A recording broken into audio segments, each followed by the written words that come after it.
हुजूर गौसे पाक रज़ी अल्लाह तआला आप फरमाते हैं कि मैं छोटा सा था, वालिद इंतकाल कर गए, वालदा थी मेरी और हम दो भाई थे। फरमाते हैं बच्चे खेलने के लिए निकले तो मैं भी उनके पीछे खेलने निकल गया। एक बैल बच्चों के काबू आ गया। तो बच्चों के काबू को चीज़ आ जाए तो फिर वो उसका जो हाल होता है वो तो हमें पता ही, हम सारे बच्चे रह चुके हैं। तो कहते हैं वो बैल काबू आ गया, कोई उसके कान छेड़ता, कोई उसकी दुम छेड़ता, कोई उसके सींग छेड़ता, कोई किसी जगह से उसे तंग करता। मुख्तलिफ बच्चे उसको ना दुम से पकड़ के हिलाते, बैल भागता। हुजूर गौसे पाक फरमाते मैं भी आगे बढ़ा और मैंने जब उसकी दुम पकड़ के हिलाई तो बैल ने मेरी तरफ मुंह किया और कहने लगा अब्दुल कादर तू तो ना ऐसे कर, बोल के कहने लगा तू तो ना ऐसे कर, तुझे रब ने इन कामों के लिए पैदा नहीं फरमाया। आप फरमाते मुझे इतना खौफ तारी हुआ, बैल को बोलते देखा था पहली दफा, बैल को। अब मेरे सुन्नी को भी दलीलों की जरूरत होती है, दलील ना दें, किसी बुजुर्ग की बात सुनाए तो सुन्नी भी थोड़ा थोड़ा दाएं बाएं देखता है। ये शोर ऐसा हुआ है ना, प्रोपेगेंडा ऐसा। मैं हदीस पाक सुना देता हूँ।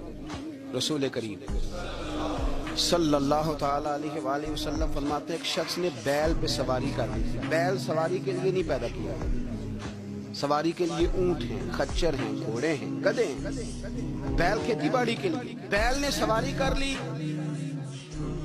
उस शख्स ने जब बैल पे सवारी की तो बैल पीछे मुड़ के देखने लगा और कहने लगा यार तू बड़ा बेवकूफ। बोल के बैल हुजूर के जमाने में कहने लगा मुझे अल्लाह ने सवारी के लिए नहीं पैदा किया, मेरे से वो काम ले जिसलिए मैं पैदा किया गया हूँ। तो बंदा डर गया, कहने लगा बड़ी हैरानगी वाली बात नहीं कि बैल बोलता है। तो बैल फिर बोल पड़ा, कहने लगा इससे भी ज्यादा हैरानगी वाली बात है। उसने कहा वो क्या? कहने लगे मदीने में नबी पाक आ गए हैं और तूने अभी तक कलमा ही नहीं पढ़ा, ये उससे भी ज्यादा हैरानगी वाली बात है।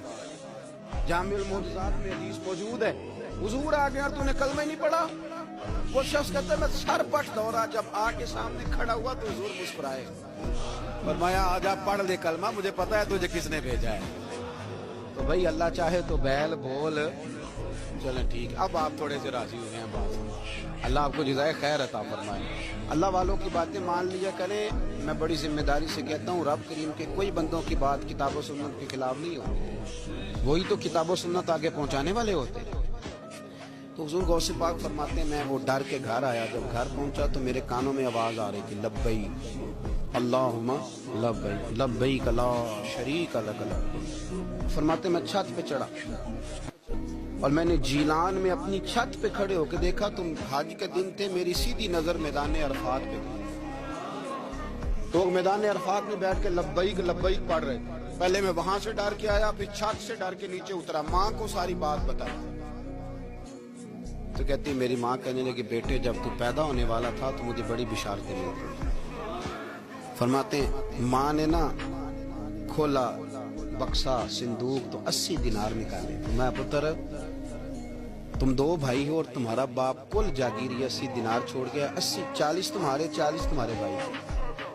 फरमाया बेटा एक बात का ख्याल रखना, मैं और तू तुम्हारा बाप कोई नहीं, भाई छोटा है, मैं पीछे नहीं आ सकता। ये 40 दिनार ले जाओ, जा बगदाद चला जा, जाके तालीम हासिल कर। बेटे मैं पहुंच नहीं सकती, ख्याल रखना। गौस पाक फरमाते हैं 12 साल मैंने तालीम हासिल की यारो, मैंने पत्ते भी खाए और खुद आपका फरमान मौजूद है। फरमाते हैं ऐसी सख्तियां भी देखी, ऐसी सख्तियां भी देखी कि पत्थरों और पहाड़ों पे गुजरती तो शायद पिघल जाते, लेकिन मैंने अपने नबी का दीन पढ़ा।